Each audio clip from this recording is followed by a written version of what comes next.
देशामध्ये माननीय नरेंद्र मोदीजींचं सरकार आल्यानंतर वेगवेगळे जे सेक्टर आहेत या सेक्टरमध्ये मोठ्या प्रमाणात सुधारणा झाल्या। या सेक्टरमध्ये टेक्नॉलॉजी आली, दर्जावाढ झाली, आंतरराष्ट्रीय स्तरावरची मानकं आपण घेतली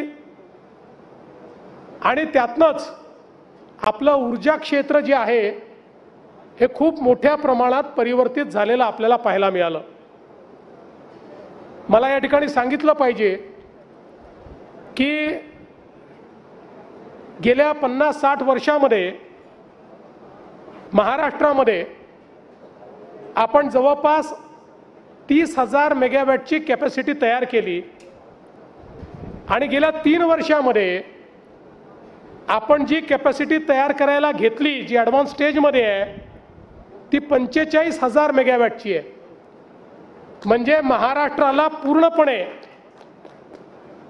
ऊर्जेच्या बाबतीत स्वयंपूर्ण करण्याचा आपला प्रयत्न आहे। कारण ट्रिलियन डॉलर इकॉनॉमीकडे जात असताना मोठ्या प्रमाणात डेटा सेंटरची इन्व्हेस्टमेंट असेल,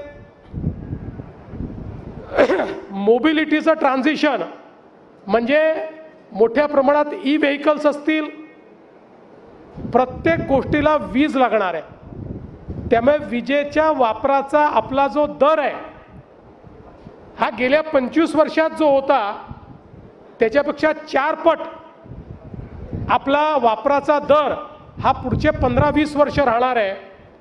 आणि जर आपण ऊर्जा स्वयंपूर्ण राहिलो नाही तर आपण ट्रिलियन डॉलर इकॉनॉमीकडे जाऊ शकत नाही।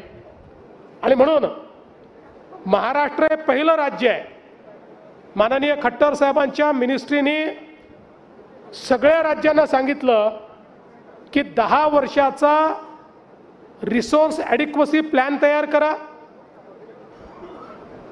जनरेशन असेल, ट्रान्समिशन असेल, डिस्ट्रीब्युशन असेल, अशा तिन्ही कंपन्यांमध्ये रिसोर्स ॲडिक्वसी प्लॅन तयार करून त्या ठिकाणी इन्फ्रास्ट्रक्चर आणि नवीन कॉरिडॉर हे तयार करा।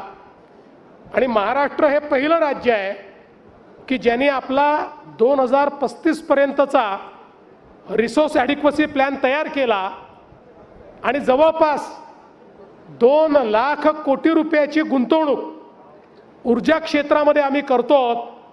आणि केंद्र सरकार, भारत सरकार ही आम्हाला त्याच्यामध्ये विशेष मदत करते आहे। त्यातनं ट्रान्समिशनचे नवीन कॉरिडॉर्स तयार होत आहेत, त्यातनं मोठ्या प्रमाणात ग्रीन पॉवरची निर्मिती आपण करतो, डिस्ट्रीब्युशनचं इन्फ्रास्ट्रक्चर आपण तयार करतो आणि रिलायबिलिटी। कारण आज आपल्याला माहिती आहे की आता विजेची कमतरता आपल्याकडे उरली नाही तरीही अनेक वेळा पॉवर फेलियर होतं। याचं कारण नुसती वीज तयार करून चालत नाही तर डिस्ट्रीब्युशनचं आणि ट्रान्समिशनचं इन्फ्रास्ट्रक्चरही आपल्याला तेवढ्याच वेगानं तयार करावं लागतं।